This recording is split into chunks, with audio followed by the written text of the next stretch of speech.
जब तक हम व्यक्ति विशेष को जानेंगे नहीं, उसके स्वभाव को नहीं जानेंगे, गुणों को नहीं जानेंगे, उसको हम प्रणाम भी नहीं करते हैं, उसको हम राम राम भी नहीं करते हैं।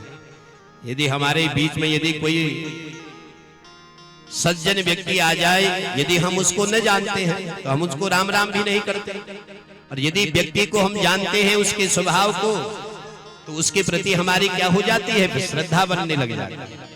तो ऐसे भगवान की कथा को सुनोगे, भगवान की लीलाओं को श्रवण करोगे, भगवान के धाम में जाओगे, तो भगवान के गुणों को आप जान लोगे, उनके स्वभाव को जान लोगे, तो उनके प्रति हमारी प्रीति बनने लग जाएगी, उनके प्रति हमारा समर्पण भाव होने लग जाएगा।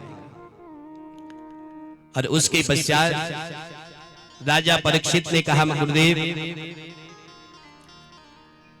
भगवान की कृपा जल्दी कैसे होती है, भगवान कैसे रिश्ते हैं?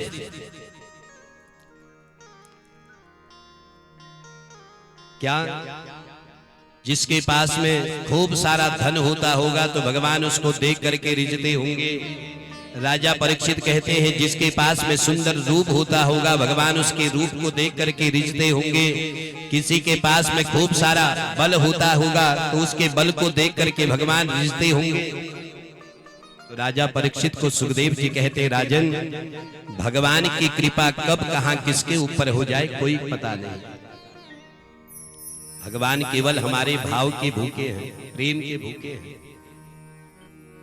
व्यादस्या चरणम ध्रुवोश्च च वयम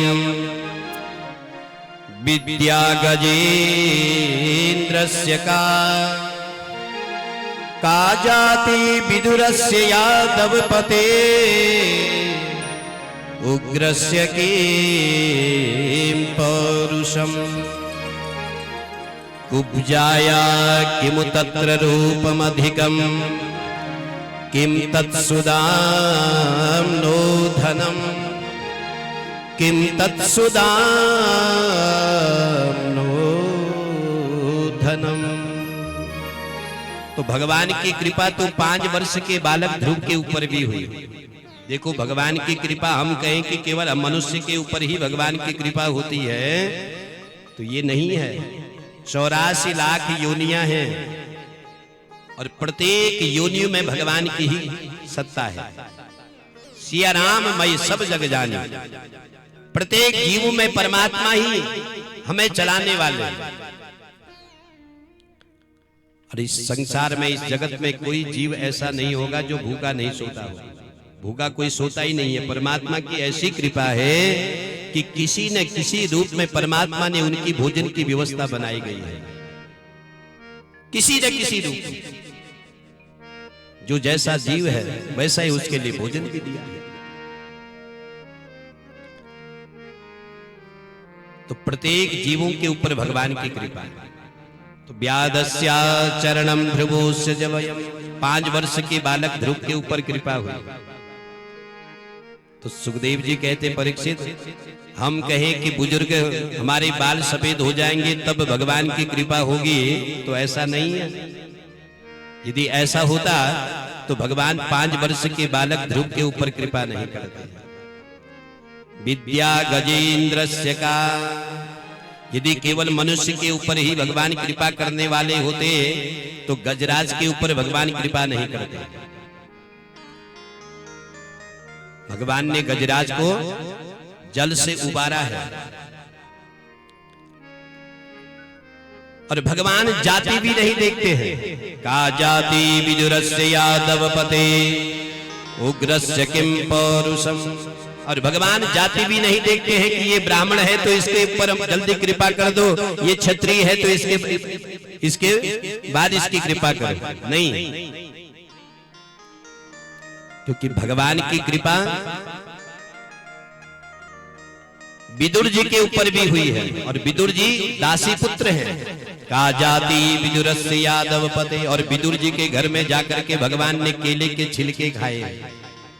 परम भक्त हैं विदुर जी। और उग्रस्य किं पौरुषम। परीक्षित, यदि भगवान बलशालियों के ऊपर ही कृपा करने वाले होते तो उग्रसेन जी तो निर्बल होकर के कंस ने कारागार में बंदी बना दिया था। और भगवान ने उग्रसेन जी के ऊपर भी कृपा करी। और यदि रूप पे भगवान रिझने वाले होते तो कुब्जा के पास में कौन सा रूप था, जो बेचारी 3 जगहों से टेढ़ी थी। कुब्जा 3 जगहों से टेढ़ी थी और भगवान ने उस कुब्जा के ऊपर भी कृपा करी। कुब्जाया किम तत्र रूपम अधिकम। परीक्षित, यदि भगवान धनवानों के ऊपर कृपा करने वाले होते तो सुदामा जी के पास में कौन सा धन था। किम तत् सुदामनो धनम। और भगवान ने सुदामा जी को एक छत्र राज्य प्रदान कराया। तो भगवान क्या देखते हैं, बोले भक्त के हृदय के भाव को देखते हैं, प्रेम को देखते हैं। भक्त्या तुष्यति केवलम न च गुणे भक्ति प्रियो माधवः। भक्त्या तुष्यति केवलम न च गुणे भक्ति प्रियो केशवः। तो भगवान केवल भक्ति के हृदय के भाव को देखते हैं, प्रेम को देखते हैं।